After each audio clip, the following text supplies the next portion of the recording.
గెలిచే దారి కనిపెట్టు, లేకపోతే ఓటర్లను తికమక పెట్టు అంటున్నాయి కొన్ని రాజకీయ పార్టీలు. మొన్నటి తెలంగాణ ఎన్నికల్లో కారును పోలినట్టు ఉన్న ట్రక్ గుర్తుకు మా ఓట్లన్నీ పడ్డాయని కేసీఆర్ విమర్శించారు. సిమిలర్గా ఉన్న గుర్తు వల్లే ఈ సమస్య వచ్చిందని నిపుణులు అన్నారు. ఇప్పుడు ఏపీ ఎన్నికల్లోనూ ఇలాంటి సందర్భమే వచ్చింది. అయితే ఇది కావాలని జరిగిన కుట్ర అంటున్నాయి ఇతర పార్టీలు. ఆంధ్రప్రదేశ్ ఎన్నికల్లో ప్రధాన పోటీపక్షాలుగా వైఎస్ఆర్ కాంగ్రెస్, టీడీపీ, జనసేన ఉండగా ప్రజాశాంతి పార్టీ కూడా నేనున్నాను అంటూ ముందుకొచ్చింది.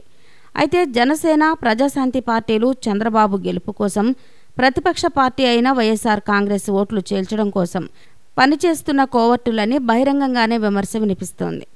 పవన్ కళ్యాణ్ టీడీపీ అభ్యర్థులను అనుకూలంగా తన అభ్యర్థులను ప్రకటించడం, పాల్ వైఎస్ఆర్సీపీ ఎమ్మెల్యేల పేరుతో ఉన్నవారినే చాలా చోట్ల నిలబెట్టడం వంటివి చూస్తే ఆ విమర్శల్లో వాస్తవం ఉందని ప్రజలు భావిస్తున్నారు.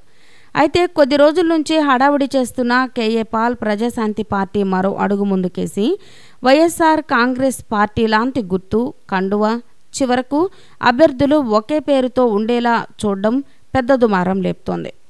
సుమారు 15 నియోజకవర్గాల్లో కేఏ పాల్ ప్రజాశాంతి పార్టీ అభ్యర్థుల పేర్లు, వైఎస్ఆర్ కాంగ్రెస్ అభ్యర్థుల పేర్లు దాదాపుగా ఒకటిగానే ఉన్నాయి.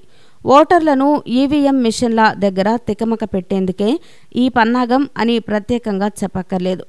ఇలాంటి జిత్తులమారి తెలివితేటలు చంద్రబాబువి తప్ప మరొకరివి కావని వైసీపీ వర్గాలు ఆరోపిస్తున్నాయి.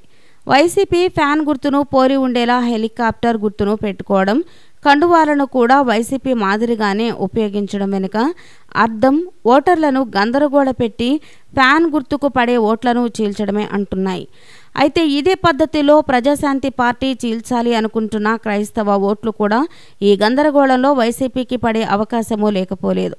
ఎన్నికలు అతి సమీపంలో ఉన్న నేపథ్యంలో ఓటర్లను మరీ ఎక్కువ గందరగోళంలో పడేయకుండా పార్టీ గుర్తుల్లోని తేడాలను వారికి చేరవేయడం పార్టీల పని అయితే, తమకు నచ్చిన పార్టీకి చెందిన అభ్యర్థులు ఎవరో వారి ముఖాన్ని ఈవీఎం మిషన్లో గుర్తించి ఓటు వేయడం ఓటర్లు చేయాల్సిన పని. ఈవీఎం మిషన్లో పార్టీ గుర్తు పక్కన అభ్యర్థి ఫోటో కూడా ఉంటుంది కనుక 1కి 2 సార్లు సరిచూసుకునే ఎంచుకునే ఓటేయడం మంచిది అంటున్నారు విశ్లేషకులు. ఈ వీడియో కనుక మీకు నచ్చినట్లయితే లైక్ చేయండి, షేర్ చేయండి. ఇలాంటి లేటెస్ట్ వీడియోస్ కోసం మా ఛానల్ని సబ్స్క్రైబ్ చేసుకోండి.